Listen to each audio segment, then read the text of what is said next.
So two things so that I Yep. get it right. One, how do you want to be introduced? I'm a former investment banker. Okay. I used to cover the Middle East, Central Asia, Central Europe, Africa, and Russia. Okay. And Investment bank I covering. was based in London. I'm going to just say the global south because that'll work. Does that work? Well, Or do you want it really the Middle East?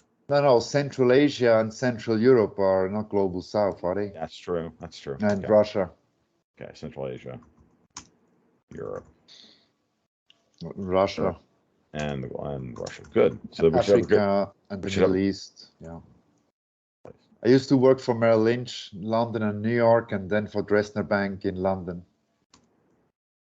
Right. Cool. So we should. Okay. This is gonna be good. All right. So and just to make sure I get your name right, your last name right. How's that pronounced? Nachadi. Nachadi. Yeah. All right. That works. So I'm looking at my notes just to make sure I do this correctly. All right. Sure. So let's do that, and we'll go from there. All right. So I'm going to do a quick intro. I may flub it because it's audio. Don't worry about it, and I'll figure it out again. Okay. It is 9/9. It's episode 117. We'll do the thing, and in 3, 2, 1. Hello and welcome to the Gold, Goats, and Guns podcast for September 9th, 2022. My name is Tom Luongo, and we have a lot to talk about. It is episode 117, and I know it's been a while since episode 116, but, you know, hey, life gets in the way. This morning, I'm going to go off the beaten path of my normal set of guests and whatnot. It's a man who was referred to me by a longtime listener who thought I should have broaden my perspective and talk about Switzerland. His name is Pascal Nachadi. He's a former investment banker who has covered Central Asia, Central Europe, Russia, Africa, the Middle East, and is based in Switzerland and has some very, very interesting and unique perspectives on what's going on with Swiss neutrality in Switzerland, and wanted to get him on the podcast this morning in order to broaden my horizons as much as everybody else's. So good morning, Pascal. Thank you for taking the time. Appreciate it. Hey, good morning, Tom. It's a pleasure to be with you. Thank you. Okay, so I was sent an article of yours, and then about your fears about what's happening in Switzerland. We have the Swiss president has, for all intents and purposes, declared Switzerland effectively, and I wouldn't say a combatant, but Switzerland's taken sides in the current conflict in Ukraine and versus Russia and whatnot. And so I want you to kind of lay the background out for people, give us an idea of what's going on, and we'll go from there. Yeah, I think we should go back to the history first. Sure. Switzerland is a confederation since 1291. Mm-hmm. We enjoy neutrality here since 1815. Those were the Paris Accords, which got confirmed by the Vienna Convention of the same year, 1815. So basically, Switzerland has neutrality since 1815. We went through a lot of trouble ourselves. We had Napoleon, as you can imagine. We had First World War, Second World War. We always remained neutral. We also remained neutral during US and NATO instigated wars like, Vietnam, Korea, Iraq 1, Iraq 2, Libya, Yugoslavia. We remained neutral. We didn't impose any sanctions on anybody. We remained neutral. We were always a place to negotiate peace. Mm-hmm. But if you are not neutral in general, you cannot negotiate peace because you're not credible. And the problem we have now here today is, without taking any sides, this is to promote neutrality. I'm not trying to take any sides. This is about Switzerland and Swiss neutrality. Mm-hmm. Switzerland is still one of the major financial centers in the world. Agreed. Switzerland is known to be small, humble, strong, rich, and has a fairly good defensive army. Nota bene, defensive army. We never ever were part of any military union or any military grouping around us, we always remain neutral. Since the 24th of February, we have a major war going on in Europe. Russia has invaded Ukraine, and they call it the special military operation because Russia felt threatened, provoked by NATO's eastward expansion towards the Russian border. The Swiss president, Ignazio Cassis, when he became president earlier this year, he decided to take sides. So he and his fellow members of the council, some of them flew to Kiev with the Air Force plane of our president, showing support for Ukraine. There's nothing wrong by showing support to another country, but doing a photo op with the Swiss Air Force aircraft in Ukrainian territory is the wrong move to do if you want to be neutral. Then there was a Lugano conference in summer organized by Zelensky, President Zelensky of Ukraine, and our Swiss President Cassis. Was called the Reconstruction Conference for Ukraine. It was attended by 1,000 people, by several heads of states, ministers from Europe, and the goal was to promote the reconstruction of Ukraine. Now, clearly, Ukraine needs to have help to rebuild the country at some point. But it's not for Switzerland to decide who is winning or losing the war. You see, if you promote neutrality, you cannot promote a dominance one over the other. In this case, Cassis makes the assumption that Russia is losing and Ukraine is winning. It's a capital mistake. It's a blunder. Taking sides is never allowed if you want to be neutral. And we have a unique chance. We have been a platform for peace negotiations of many, many conflicts of warring parties in the past. The neutrality is a strong tool to promote peace. In other words, if you have a functioning neutrality, then a credible neutrality to all sides, then you have trust from both parties. And that trust gives you the power to call for peace negotiations. Right now, as it stands right now, this is not the case. Last month, President Cassis made another blunder. He's not very good in foreign relations because he's not a diplomat. He's a medical doctor. I respect him for that. I respect all medical doctors because they fix people and they swear on their oath that they will always help people. But now he is president. He's not very experienced in diplomacy. He promised President Zelensky a month ago that Switzerland will be the protecting nation in Russia, which means that Switzerland, the Swiss embassy, would handle all consular business of Ukraine in Russia. He promised that. The problem is he first should have consulted the Russian Federation. Because every government has a protocol. You cannot do neutral jobs in a foreign country if you are a foreign agent of another country. It's impossible. So he promised first, then he went to Russia. I mean, they communicated with Moscow, and the Russians said, "I'm very sorry, we would like you to do that, but you cannot because you're not neutral." It was a total loss of face. It just is not credible to act like this. This is happening here in Switzerland now, where we should remain neutral and take a position to foster peace with our neutrality. And this is a bit of a problem. It's hotly discussed here in Switzerland because we have imposed, or we took over the EU sanctions against Russia. Again, we should not impose sanctions against Russia. We should accept neither country sanctions on either party. I would agree with that. Sanctions are acts of war. So, and Yeah, I mean, in basic moral terms, I've always, politically, just so you know, I don't know, we only just met, today, and we had yeah, a short talk earlier in the week. But I'm a radical libertarian, like, as far as I'm concerned. yes. Sanctions are an act of war, and Switzerland putting sanctions on people is a fundamental break of neutrality. It is a fundamental break of neutrality. And the other point is we're shooting ourselves in the foot again. Look, we are a rich country, there's no doubt. We have the highest per capita income, I guess. We are a small country. Just for the audience, we are only 41,000 square kilometers of size. Right.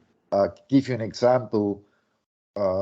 Switzerland fits 414 times into Russia. Right. Let that sink in. All right.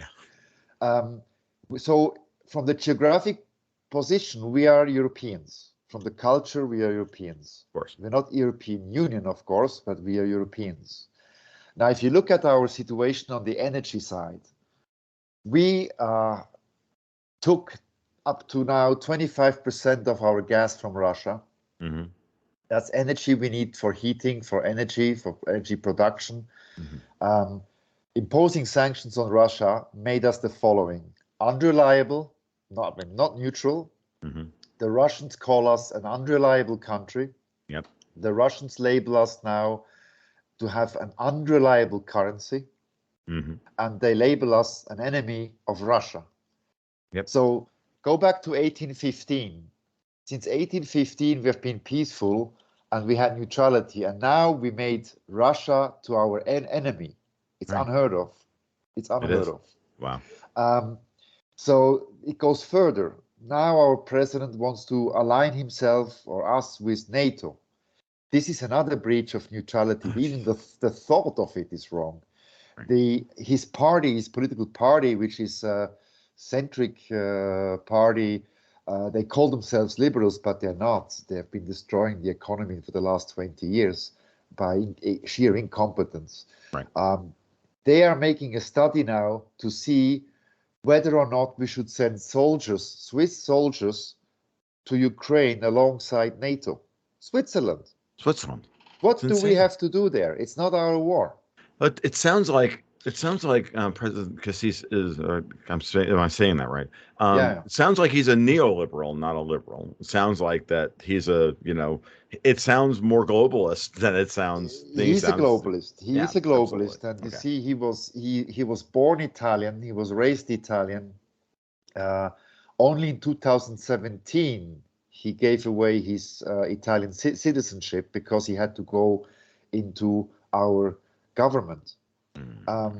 So his patriotism for our country is not the same like mine. I have an ancestor who was president of this country. So again, I really want to bring that home. This war is terrible. Yes. War is always terrible. Nobody wants war. Of course. But we have many more tools, and the strongest one was or is neutrality if we then have it. So here's the plan for him. I would suggest, and I'm curious to see if there's any reaction from the audience about this. I say, first, we have to completely renounce any alliance with NATO. Second, we have to withdraw all our sanctions, which we took over from the EU against Russia. Third, we should make sure that there are no Swiss weapons and Swiss munitions used in Ukraine against Russia. That's a minimum. A minimum to do. We should adhere to our neutrality, resume the neutrality, call for peace, and preferably involve both principles, the US and the Russian Federation. Agreed. Because this war is a proxy war between the US and the Russian Federation. Every child will realize that after 6 months. Well, I would put the finer point on it. It's also I think it's also there's the British are very much involved in this as well. Yes, they are. Yes, they are. And there's no and there is a distinct the way I've been looking at geopolitics recently, Pascal, is a beginning to realize that the British are under a kind of feeling of they're being pulled in two directions between Europe and the EU's desire to undermine Brexit and their relationship with their potential independence by aligning with the US. But you have a Biden administration that effectively works for the European Union. And you have, I think, sovereigntist forces within the U.S. banking industry, the commercial banking industry, and the Federal Reserve are working to undermine that. And so this is a very, very interesting tug of war in both directions. And so you have old British, and so in the process of this, what you have in both the U.S. and the U.K. in this kind of power vacuum and struggle are, old anti-Russians in both circles fomenting a conflict against the Russians because it's been a focal point of British foreign policy for 150 years to destroy the Russians.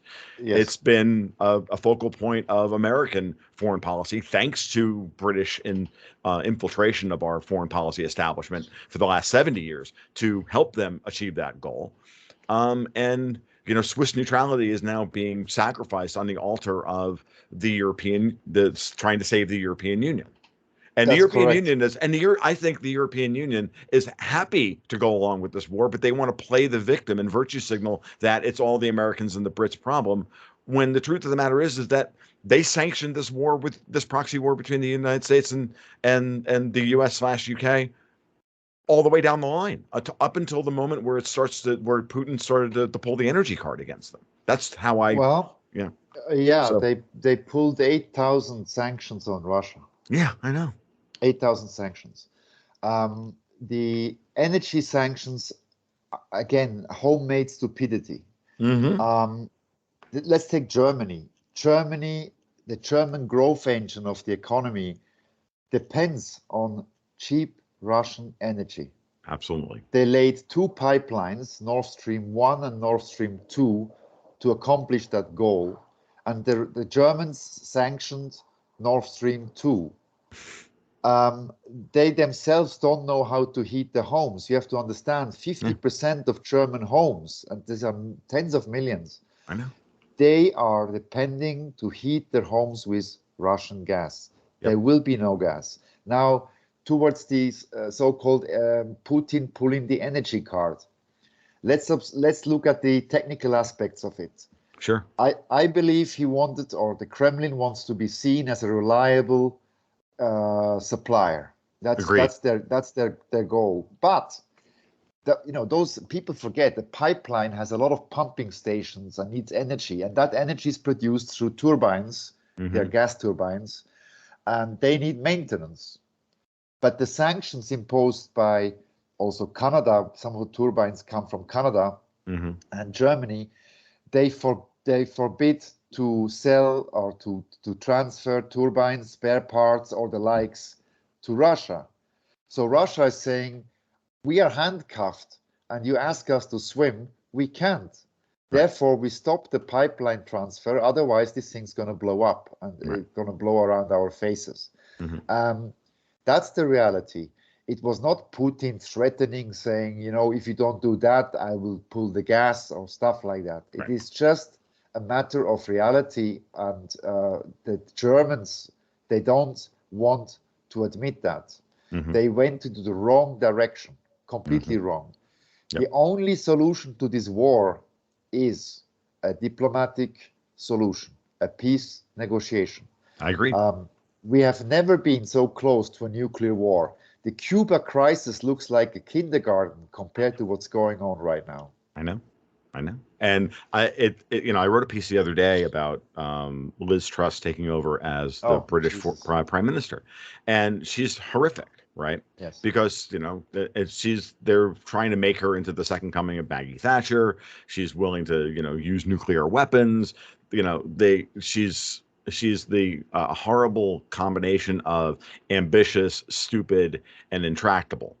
Yeah, I can describe her a bit differently. She's a narcissist. Mm-hmm. highly incompetent, Mm-hmm. and highly aggressive. Yes. If you combine those things, the narcissism is a very important point Yes. for psychology. Then, what she said in her election campaign, she said she will use nuclear weapons against Russia. Yep. She's prepared to. I mean, she's capable of frying England with one pop. Yep. It's unbelievable. Yeah. Nuclear weapons here are a deterrent. Yes. On all sides, they are used as a deterrent. Yes. When you talk about nuclear weapons, you have to really, in my view, put every word and comma on a scale before you say it. Agreed. Because I the know. consequences of it, as we know, will be devastating. Agreed. And since the beginning of the war, both the Brits and the Russians have been treating each other and nuclear brinksmanship with a kind of rhetorical um, casualness that is disturbing. And I understand. I have a I hate to say a soft spot, but I have sympathy for the Russian point of view in this entire thing, and I get why people like Dmitry Medvedev would give back to the Brits rhetorically what the Brits have been giving back to them. But over using nuclear, but talking about wiping out Britain with one tidal wave from a nuclear weapon under an underwater nuclear weapon is still it's still an intensely sanely provocative statement. Yeah, and it really does undermine Russia's credibility as a diplomatic agent. It's like, look, the Brits are terrible. Don't rise to the bait. Don't take the bait. One of the things that I've lauded the Russians about over the years is how Sergei Lavrov has made everybody his friend. Right? He's the best diplomat there is in the world right now. Absolutely, and by an order of magnitude. And so when Medvedev says things like that, it really does undermine Lavrov's negotiating position. It undermines that is true, and it's not how should I say, it's not intelligent to do so. The rhetoric is wrong. Mm-hmm.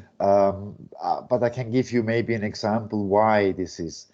Medvedev is positioning himself as the aggressive Russian here. Sure. Putin is not speaking like that. No. Lavrov is not speaking like that, talking like that. Mm-hmm. It's like the bad cop and the good cop. Sure. What you have to focus on is what Putin and Lavrov say. Mm-hmm. Agreed. The problem is, though, again, because it's the ex-president Medvedev talking like this, it's not helpful for the process. Agreed. And it escalates. Then one rhetoric escalates the other one. And, the Brits are also, Liz Truss, you mentioned her before. We talk about Liz Truss. It's a horrible combination, and she will have to deal with a lot of problems domestically first. Look at the landscape. I am for all the women to be in power. I'm not anti-woman. I think women should be in politics, in companies, in our lives. They are already, we love them. But the combination we have on the globe right now is disturbing. We have, I call her Chef Word Salad Harris in America. Mm-hmm. Yep. We've got now Liz Truss. Yep. And we've got my special friend Ursula von der Leyen from the European Commission. Yeah. Ursula is the same phenomenon. Yeah. A narcissist, hugely incompetent, and hugely aggressive. Yeah. They're all cut from the Hillary Clinton model. And and then you have Annalena Baerbock, the foreign minister of Germany. She made some extremely threatening statements as a foreign minister, which are damaging to Germany and Europe. Agreed. She should not be in that position. She has never worked in an office. She's never worked in a diplomatic office. She never held a responsible job in her life. Mm-hmm. She changed the, the accession rules to the Ministry of Foreign Affairs in Germany so that she can employ people from her circles that do not qualify for the job. Think about that. Oh, I know. This is Germany. From the 1st of October, there will be German military patrolling the streets in Germany. Yes. Have we not seen that before? 70 years ago? I know. I thought we have stopped all this nonsense, but it's coming back. It is coming back. I was on a show with Alexander Mercouris, the Duran, the other day, and I was just very blunt with him. I said, "Look, the Germans are reverting to type. I hate to say this, Yeah. and you know, that may sound racist and it might sound terrible, but it's like, look, it is what it is. When people are under stress, when they're under a kind of, they feel like they're under an existential threat, they revert to their imprinting and they revert to their cultural norms, and and we're seeing that all across Europe. And this is why the European Union is not a force for cohesion, but a force for division. And the Yes. people who are pushing, and it's the World Economic Forum and the people who stand behind them and whatnot, their idea of, I read a thing about Klaus Schwab the other day, where somebody said, look, Klaus isn't the Nazi. Klaus is actually the hyper anti-Nazi, which he's trying to impose, for lack of a better term, technocratic communism on, and the end of nationalism across all of Europe as a unification strategy. And what he's going to wind up with is the fracturing of Europe back into smaller tribes, because one of the things that happens when things are tough, tribes get smaller. Yes. Right? We revert to our families, we revert to our, and because of that, Europe is not going to become one big tribe. It's going to devolve back into 35 different tribes, or however many there are. Yes. And the end of Swiss neutrality is clearly an attempt to bring Switzerland into this monstrous thing that is the European Union. That's the big danger, and it's a danger to peace. Absolutely. Cassis or Switzerland as a government did not reject neutrality. Is still there with the Den Haag contracts, but again, taking sides with one nation over the other is clearly a breach of neutrality. It just doesn't go. Imposing sanctions on one over the other is a breach of neutrality. Agreed. So every living human being with a right mind will judge us and will say, look, we like Switzerland, but they're not neutral anymore. Okay. It has big implications for banking and finance as well. Agreed. Guess where the money now is flowing to? It's going to Singapore. Yep. The Singaporeans have managed to get along with everybody. Mm-hmm. They're doing a better job right now. No, that's a really, really good point. Thank you. I hadn't really thought about that, because I mean, again, I'm glad we had this chat this morning, because Switzerland and Zurich were off. I mean, I understand kind of the dynamics with City of London and Frankfurt and New York and Hong Kong to a lesser extent, but I've always known that Singapore is the gateway for China mechanism, potential for China to ascend as the destination for global capital on the other side of this period in history. But I've always understood that. But listening to you say that the money is now flowing it's not going to flow through Zurich anymore. It's going to flow through Singapore, which of course other people have mentioned in the past is the Zurich of Southeast Asia. Yes. Like sometimes it's like all the pieces are there in your head, but they don't crystallize, they don't coalesce until somebody says something as simple as what you just said. So I think it's a very important point. Thank you. Singapore is not just the Zurich of Southeast Asia. Singapore is the Zurich of all of Asia. Mm-hmm. It's hugely important in the region, and it's super small. Mm-hmm. What are they? They're humble. They're strong. They're very strong, and they have a defense military. They don't have an offensive army. Right. They're not aligned with NATO. They're not aligned with anybody else. They believe in themselves, with self-confidence, like we do as well. Mm-hmm. When my great-granduncle was president of this country, it was during the Second World War. We were surrounded by the Germans, by the Nazis. At that time, our military was worth nothing. It was just, believe me, it was a horse and a few cannons. I mean, to put it into a perspective. Right. We had no money. We had no real, we don't have resources. We had, at that time, banking was not developed. We were a poor country. So my great-uncle went to the border to negotiate with Mr. Hitler. And he was a blunt guy, my intelligent blunt man. My great-granduncle was a farmer. Mm-hmm. And he always spoke in a way bluntly to people so they could understand him better. He didn't speak to them academically. and they felt that he's in touch with the people. So he asked Mr. Hitler, he said, what do you want from us? We have no resources, we have no money, we don't have anything that for you to take, except a small piece of land that is full of rocks. And Hitler said, I want to put the train from north to south, the weapons from north to south through Switzerland to Mussolini. And my great-uncle said, is that what you want? He was a realpolitik man. He said, is that what you want, to spare bloodshed? We'll do it. It's fine. Right. We had a gun at the head. Sure. So if you're in a dark alley at 3 in the morning and somebody puts a gun on your head, you will tell him what you want. He says the wallet. Say, here, take it. Yeah, please. Absolutely. You know, I'm not going to die for this. There's $50 in there. You know, it's all you. You know. Yes, we took a lot of Jewish refugees. A lot of them settled in Switzerland. Opened even banks here. We have the largest private bank is Jewish, who benefited from that time because of all the Jewish migration into Switzerland. So we were neutral. We remained neutral in this period. Now we have this, go back to Ukraine and Russia.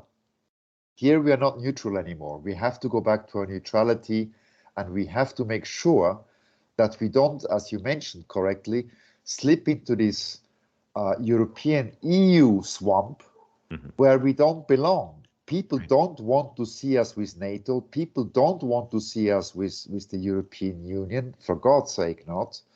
And the European right now, as you rightly concluded, is falling apart.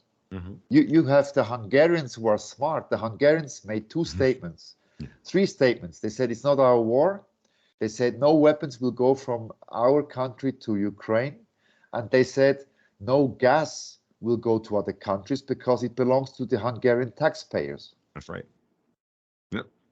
Oh, FYI, I don't know if you saw this the other day, but Hungary is an area of Europe I've studied, quite explicitly, and because I've always understood that they're the potential for leading all of European, all of Eastern Europe out of the EU in the end, right?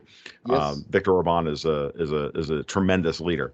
And I saw the other day that Rosatom just announced that they're building 2 nuclear power plants in Hungary, and so their energy independence is going to go forward. They will never take on the euro. They will always use, as long as Viktor Orban is in power, they will have the forint. Yeah. If anybody should take a page out of Hungary's book, it's Poland, but the Poles won't, because the Poles hate Russians almost as much as Brits do.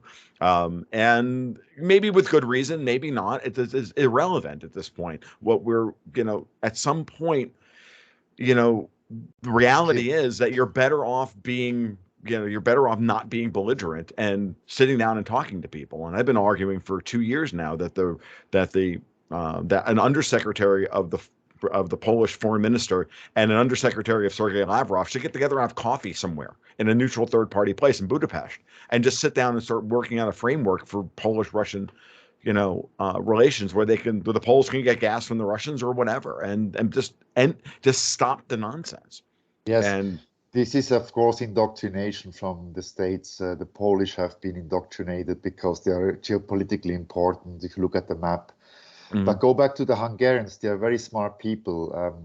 I financed Hungary as a banker for many years in the 90s. And I've been there many, many, many times. I financed the central bank with our bank. I didn't do that from my own pocket, of course. We're talking billions of Swiss francs. The Hungarian history is very important to recognize. They are not Slavs. Right. The Hungarians are Mongols mixed with Finnish tribes.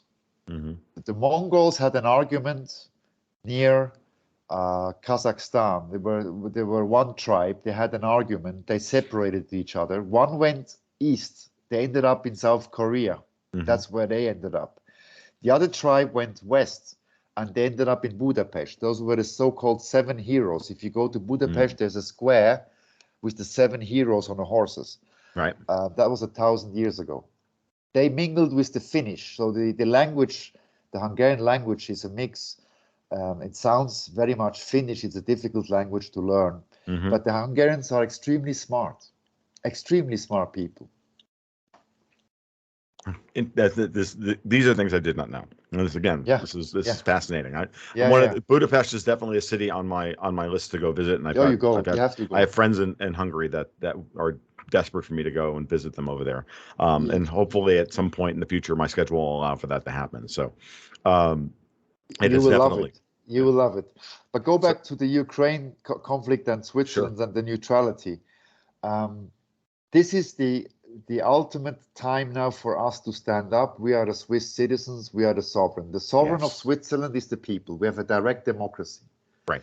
Normally in our country, normally we have 7 councillors. 7. Right.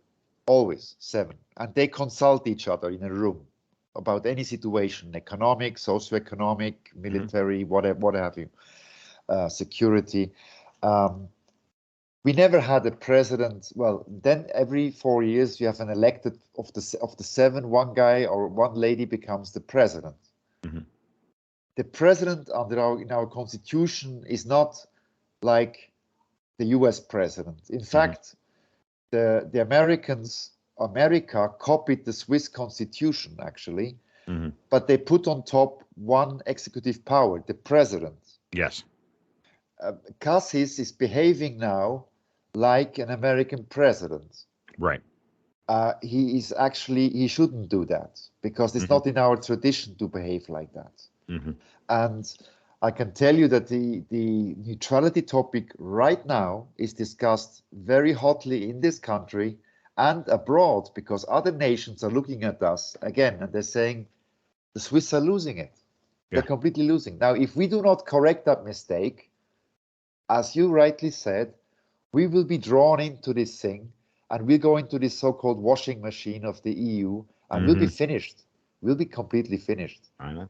And I can see it on the horizon. It's clear that that's the goal of everybody who is in power in Europe at this point, is that the goal is to it's to subsume as all of Europe, expand the European Union, and make it the standard by which everybody else does trade around the world.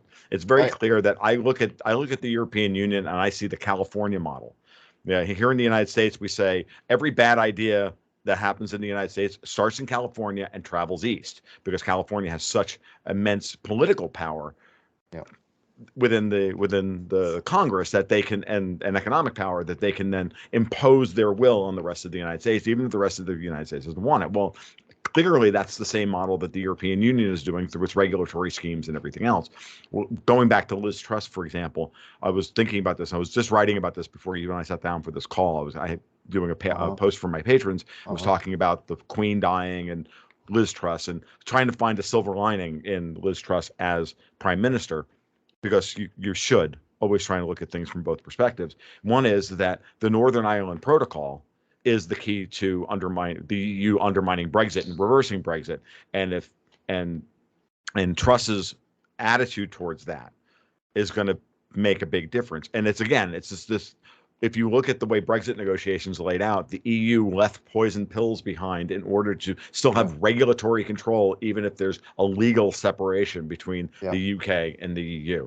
And this is the way they operate on every level. And this is the way they think about every contract that they sign. Yes, so it's a big problem. The UK is over-regulated. You have to deregulate the UK to make it function. I lived there for 10 years. I worked there for 10 years in the 90s. The 90s were brilliant. But since then, the country is going downhill, and the only way for Britain to flourish again is to deregulate, and for God's sakes, not to have this aggressive rhetoric against other countries. It doesn't serve the purpose.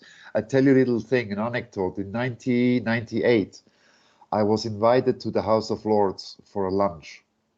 In the House of Lords, we had a private room. Lord Johnson at the time was the delegate of NATO for the eastward expansion of NATO in Central Europe. So the guest was Peter Schuster. Peter Schuster was the mayor of Košice, which is the second largest city of Slovakia, the Republic of Slovakia, small country.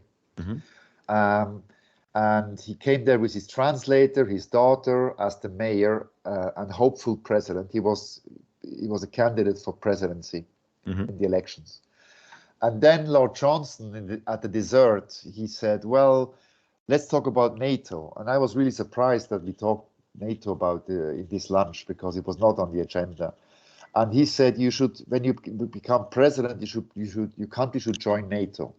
Then Peter said, quite astonished, he said, yeah, but what does it entail? What do we need to do to become NATO member? And he said, oh, don't worry, Pete. We'll send you a fax with all the questionnaires to fill in the blanks. What kind of hardware do you have?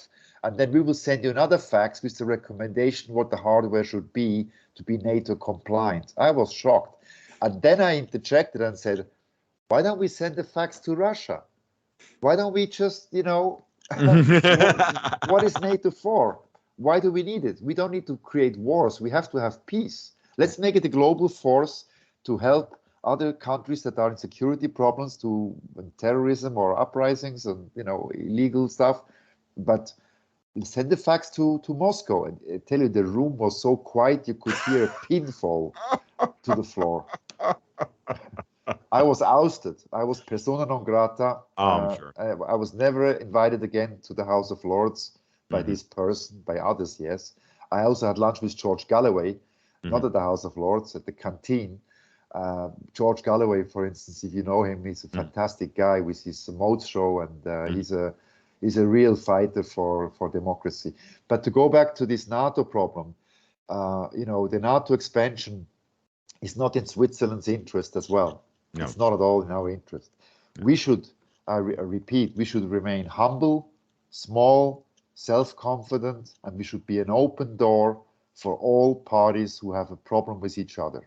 And we can solve this process.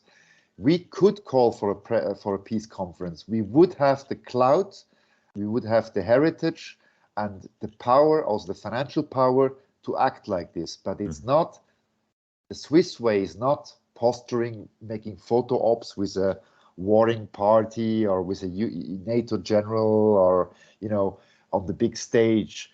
The big stage is not for the Swiss. It's not our territory, except when it comes to peace. We have a very big stage, and that should be used by all warring parties to create peace. I'm thinking about this, and and you're absolutely right. I'm just thinking about how things have changed over the course of the last few months since this has started.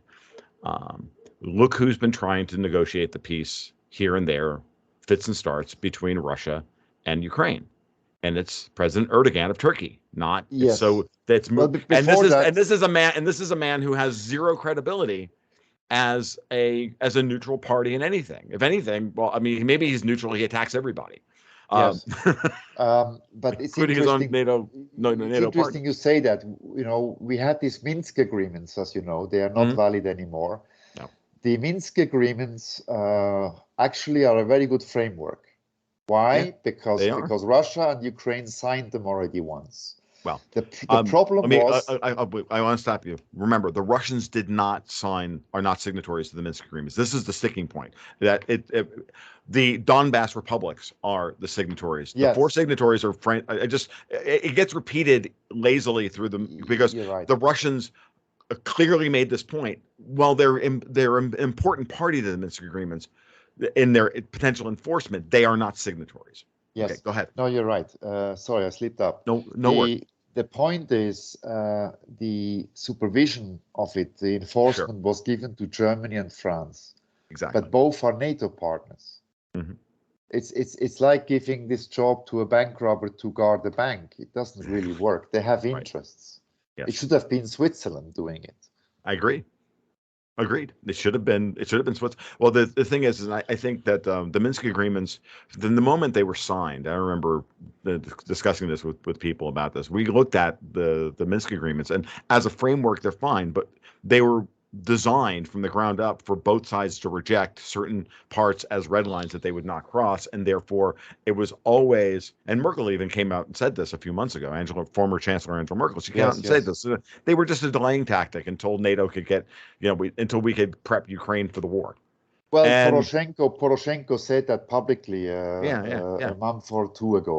He said the Ukrainians used them to strengthen their military against Russia with NATO. He said it already.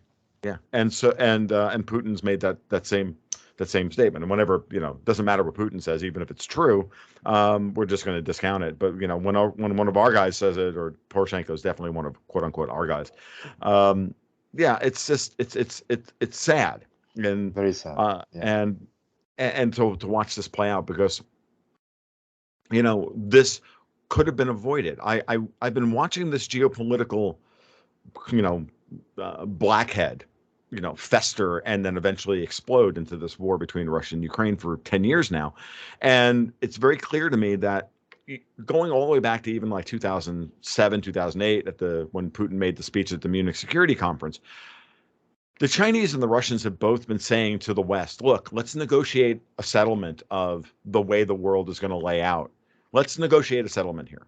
We don't, no side, both sides can win if we negotiate a big grand settlement. You have your areas of interest, we have ours. You can have your central banks, we can have our central banks. We can have this, we can lay the world out, but it's not going to be on your unipolar or unilateral terms. Exactly. And if you continue to fight us on this, you're going to drive us together, and we're going to beat you in the long run, because we know how to beat you, because it's all down to the money. Russia controls the commodities, the Chinese have the labor and the manufacturing now, and you have financialization, and financialization can collapse easily. Oh yes, absolutely. Absolutely, it's collapsing. And you see the way I see it, why do we have now this totalitarian approach from the West since 6 months, since the war broke out? On the 24th of February, which is also the birthday of my mom, this special military operation started in Ukraine. Yep. From that point on, in my view, America lost the hegemony. Why? Because Putin, the Russians, right or wrong, let's not argue about that, but the Russians stood up against the West. Now, as you know, the Russians and the Chinese are pushing the multipolar world, which is much better, and it's based on international law. The Western model is a unipolar world based, they call it rules-based order. But who's making the rules? I don't like that. I would like to have an international law where the complaint in South Korea, in Idaho, in Switzerland, in London, in France can go to the court and refer to the international law, and the judges refer to it to make a decision. Sure. That's the preferred model, and that's pushed now by Russia and China. The other opposing streak is this Western model of totalitarianism is coming also from Europe, taking liberties away from people, making the middle class poor. Yes. The aim is to make the middle class poorer, so they don't object to things. You see, if you're an entrepreneur yourself, you have a garage, or you have a barbershop, or you have a small factory, you can tell the politicians off. You can tell them, hey, I'm paying taxes, I'm an employer here, what the hell are you doing? I oppose. Yes. But if you're an employee of Johnson & Johnson, an employee of a big bank like UBS, you go 9 to 5, you do your job, you don't stick out your head, otherwise you're gone and replaced the next day. Yep. So job security has worsened a lot, and people are afraid to lose their jobs. Look at the journalists, for instance. Yep. I've been writing to journalists even this morning all day long. Even to Tibet I wrote today. They are all scared to publish. Yeah. They are scared to publish because they are confused what's going on. The last 6 months, a lot has changed on our planet, and I tell you, I don't know anymore if the world is upside down or not. I'm not sure if we've turned on our axis, we've gone orthogonal, we've gone plaid. I'm not even sure what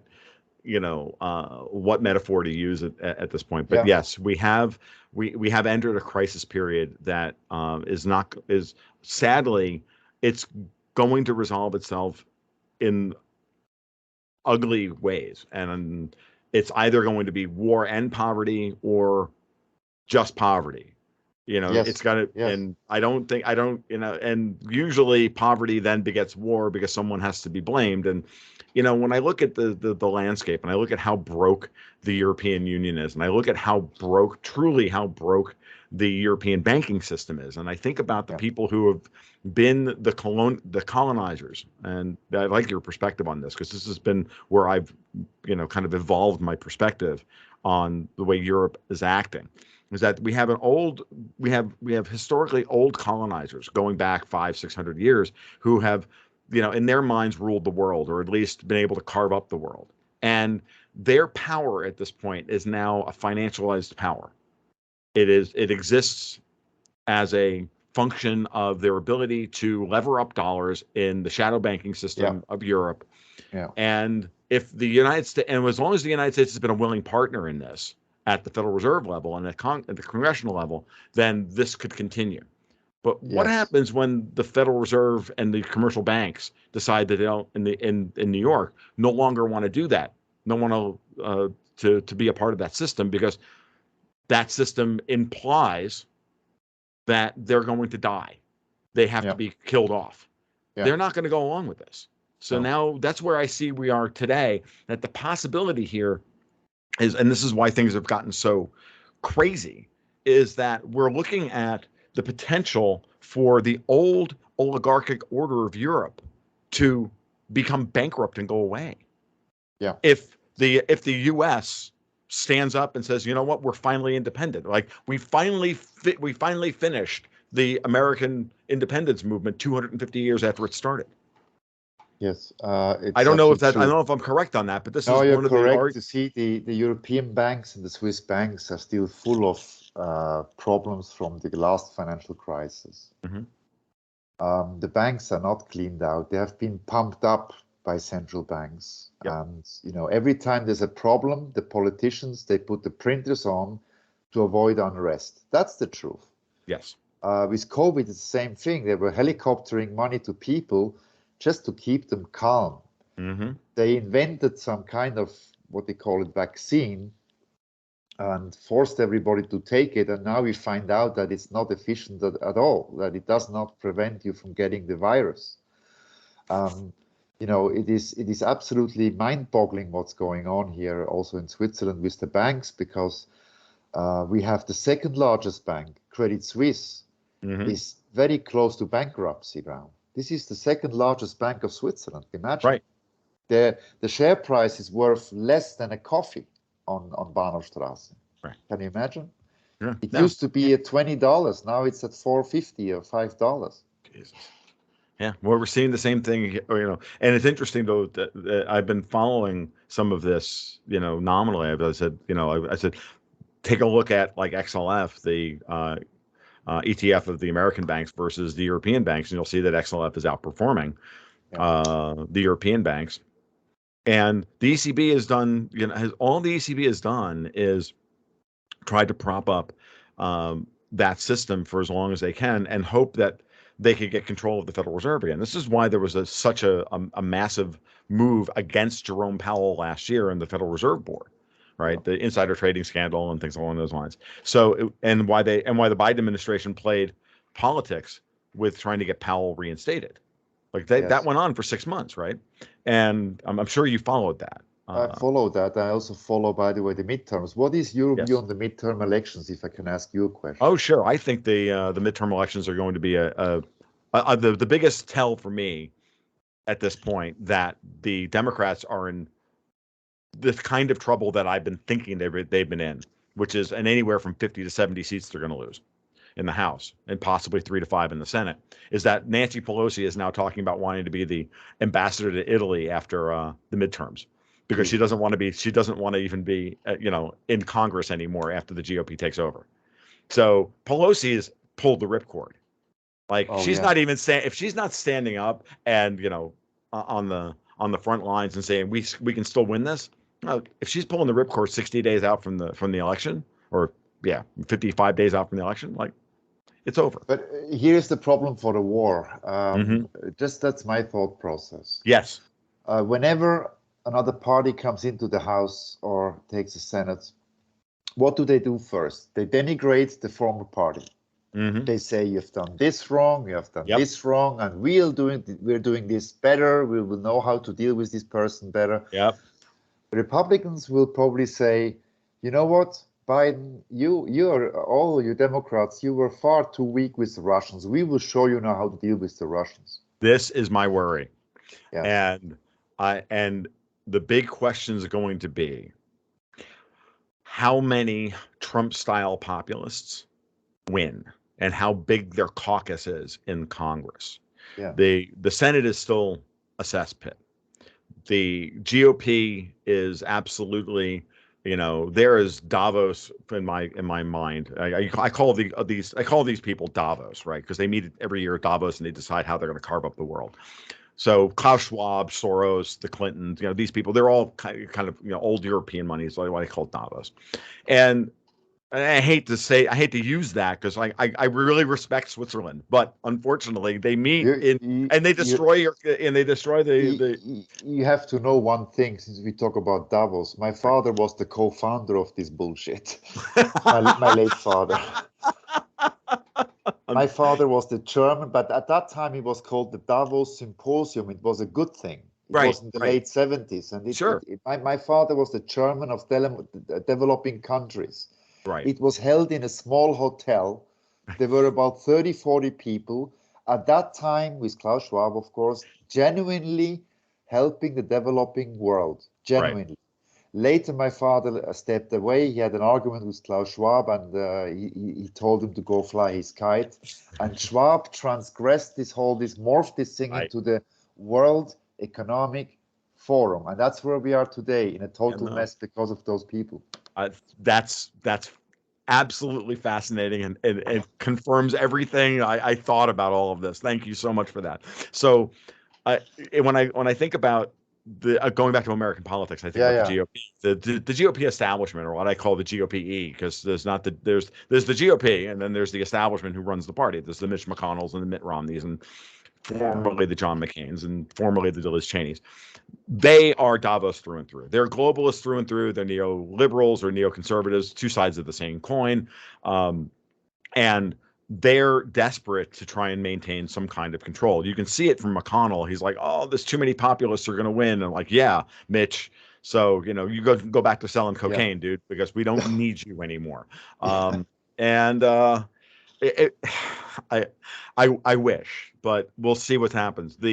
What I think right now is that the midterms will be the first big step. When you have a Federal Reserve chairman, Jerome Powell, come out yesterday at the Cato Institute, which is still not really libertarian, but is as libertarian as the Beltway gets, says Congress needs to get their fiscal house in order. 55 days out from a major election. The Fed chairman's not supposed to say that. That's a major, major statement of him putting his political, gonads on the table. So, yeah. How do you see interest rates progressing? How's inflation? Has it peaked in your view? I don't think it's going to. I think we're going to have a replay of the 70s. I don't think Powell's raising interest rates to tame inflation. I think Powell's raising interest rates to break the ECB, to break the Eurodollar futures market, and to restore confidence. He's in the Volcker mode, which is that he has to figure out how to restore international capital's confidence in the Federal Reserve. And you do that by raising interest rates and draining the world of unnecessary dollars. But inflation, because it's of a cost push variety, it's a supply problem, not a demand problem. It's a labor shortage problem. It's an investment. It's a savings problem. He can't fix that yet. That's just going to work itself out. I think with the type of inflation now, that's an independent process. The same thing with Volcker. What he's talking about now is inflation expectations, which in my mind is Fed speak for you guys have lost confidence in us. And so we're now going to get your expectations of inflation down so that you'll be willing to start saving, to start investing, to start rebuilding and start rejiggering capital. And reinvesting capital in out of things that are unsustainable and into things that are sustainable. So that's I actually every 40 years or so, Fed chairmen become rampant Austrians, and Yes. then they become Keynesians again after they fix everything. Yes. Do you believe that we're going to have a hiking period going well into 23? Oh, in terms of inflation, yeah, I think the Fed's going to go to 6%. Yeah, that's about what I think too. Okay, cool. Excellent. Yeah. It's nice to meet somebody who actually thinks that, because everybody else I talk to is like, oh my God, the Fed can't go to 3.5. I'm like, oh, No, they can do it. And you know, let's give credit to Volcker. Volcker has done it. I mean, he was much more extreme at the time. Well, he had to be.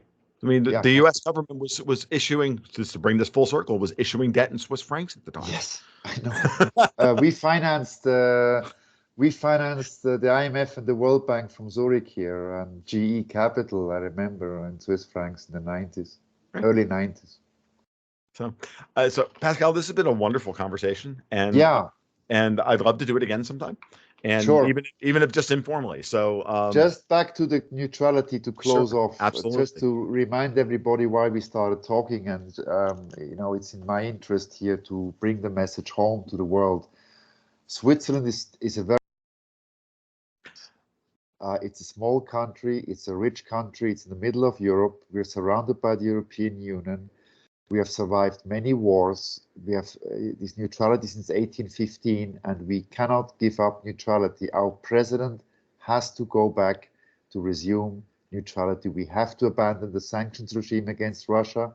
We have to not take sides, and for God's sakes, we have to not align with NATO. Agreed. It's our job to remain credible, and this is what we have to do. And I thank you for your time, for your broadcast, that I could voice my opinion here. No, I think that the credibility issue of Switzerland dovetails nicely with the argument at this point that everybody else's government is losing credibility. All of the institutions are failing, and so someone has to step up and be credible.